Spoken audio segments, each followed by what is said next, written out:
और अब बात करते हैं फर्जी सिम के खेल की। भोपाल में मध्य प्रदेश में साइबर सेल की बड़ी कार्रवाई हुई। 20 जिलों में ऑपरेशन फास्ट के तहत कार्रवाई हुई। Operation forge activated SIM termination के तहत यह कार्रवाई हुई। 94 संदिग्ध फर्जी सिम धारकों और विक्रेताओं पर कार्रवाई हुई। फर्जी सिम संबंधित हॉटस्पॉट चुनकर अभियान चलाया गया। ऑपरेशन में अब तक 44 आरोपियों को गिरफ्तार किया गया है, जिनसे 26 लैपटॉप, 7 थंब मशीन, 100 फर्जी सिम की बरामदगी हुई है। एमपी का सीधी, छतरपुर, दतिया, शिवपुरी, डिंडौरी हॉटस्पॉट और 3824 संदिग्ध सिम विक्रेता ने जारी किए। करीब 7500 फर्जी सिम साइबर फ्रॉड करने में इस्तेमाल की गई। फर्जी सिम अलग अलग जगहों से पोर्टल पर 6200 से ज्यादा शिकायतें दर्ज की गई।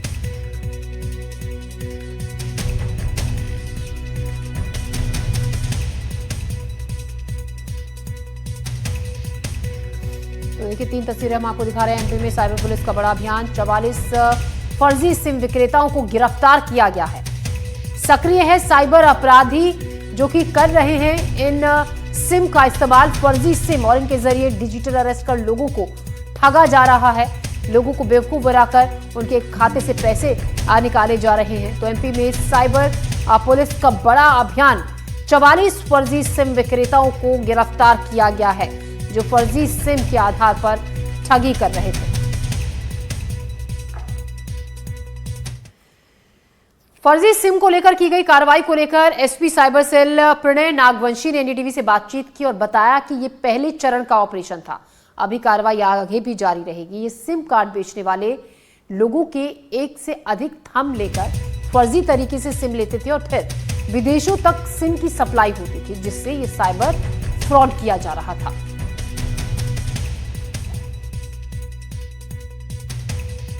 मध्य प्रदेश की स्टेट साइबर पुलिस ने फर्जी सिम बेचने वालों पर एक बड़ी कार्रवाई की है और इसका इंटरनेशनल कनेक्शन भी सामने निकल कर आया है। मेरे साथ राज्य साइबर पुलिस के पुलिस अधीक्षक प्रणय नागवंशी साहब मौजूद हैं और इस कार्रवाई के संबंध में सीधे बातचीत करते हैं।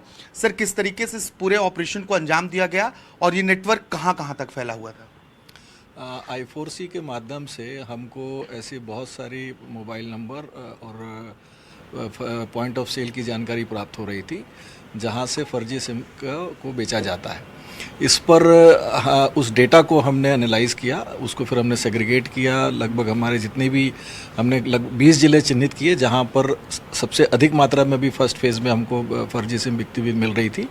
उन सभी जिलों के पुलिस अधीक्षक महोदयों के माध्यम से हमने एक सेंट्रल कमांड बनाया यहाँ स्टेट में, वहाँ एक नोडल पॉइंट बनाया और उनके साथ हमने एक डेट वाइज हमने उसमें एक प्लान तैयार किया कि किस डेट तक हमको उनका वेरिफिकेशन करना है, किस डेट तक हमको उसमें एविडेंस कलेक्ट करना है, किस डेट तक हमको उसमें एफआईआर करनी है और किस डेट को हमको उन सभी को एक साथ रेड करना है।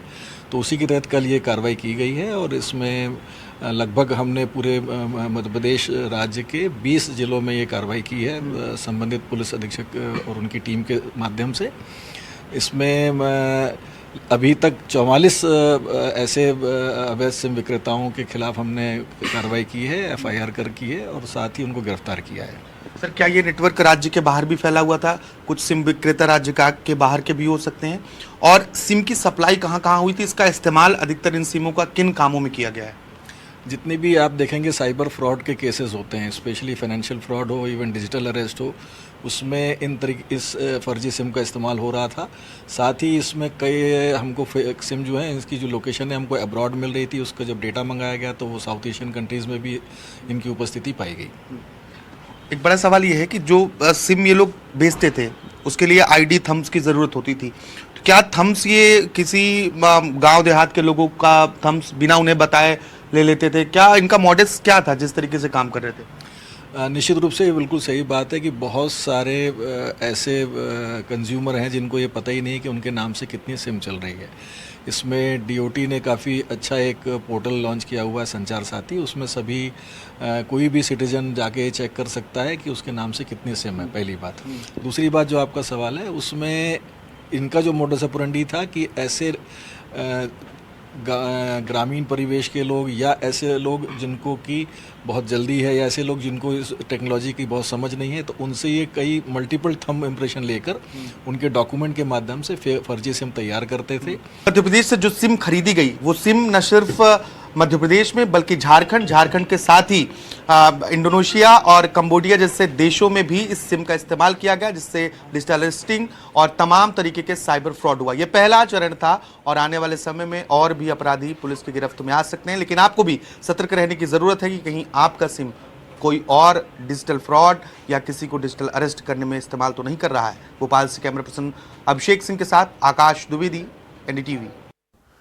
और आकाश द्विवेदी हमारे सहयोगी हमारे साथ जुड़ रहे हैं। आकाश, बहुत बड़े पैमाने पर ये काम फर्जी सिम का किया जा रहा था और चौंकाने वाली बात ये कि विदेशों तक में ये सिम सप्लाई हो रहे हैं। अभी तो केवल 44 लोगों की गिरफ्तारी हुई है। हम एक बार विस्तार से आपसे समझना चाहेंगे किस तरीके से ये पूरा गैंग इस काम को ऑपरेट करता था। देखिए, पूरा एक बड़ा नेक्सस है जो इस पूरे घटनाक्रम को, यानी कि फर्जी सिम को खरीद कर उसे बेचना और विदेशों तक पहुंचाना, इसके लिए काम कर रहा था। ये बहुत एक सोची समझी तरीके से मॉडस ऑपरेंडी थी, जिसका भांडाफोड़ स्टेट साइबर पुलिस ने अलग अलग मध्य प्रदेश के जो 20 जिले हैं वहां के एसपी के साथ मिलकर ये कार्रवाई की है। और 7500 से अधिक जो सिम हैं वो जारी हुए हैं। और ये सिम न सिर्फ मध्य प्रदेश में बल्कि झारखंड में, उत्तर प्रदेश में, साउथ ईस्ट के कई देशों, कंबोडिया, इंडोनेशिया जैसे देशों में भी इन सिमों का इस्तेमाल किया गया है। और इनका इस्तेमाल किन कामों में किया है वो हैरानी वाली बात है। बीते दिनों हमने डिजिटल अरेस्ट की लगातार खबरें सुनी हैं, देखी हैं। डिजिटल अरेस्ट के साथ साथ ही साइबर फ्रॉड के अन्य तकनीकी इस्तेमालों में इस तरह की सिम का इस्तेमाल किया गया। और एग्जैक्टली जो इस सिम का इस्तेमाल कर रहा है वो उसके नाम पर नहीं है, तो अपराधी तक पहुंच पाना ये पुलिस के लिए एक चुनौतीपूर्ण काम था।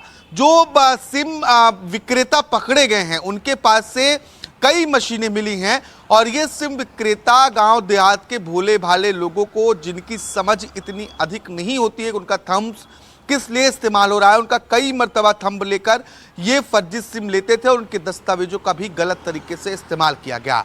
पुलिस के रडार में अभी कई और लोग हैं जिनकी आगे गिरफ्तारियां संभव है और इस नेक्सस का खुलासा हो सकता है।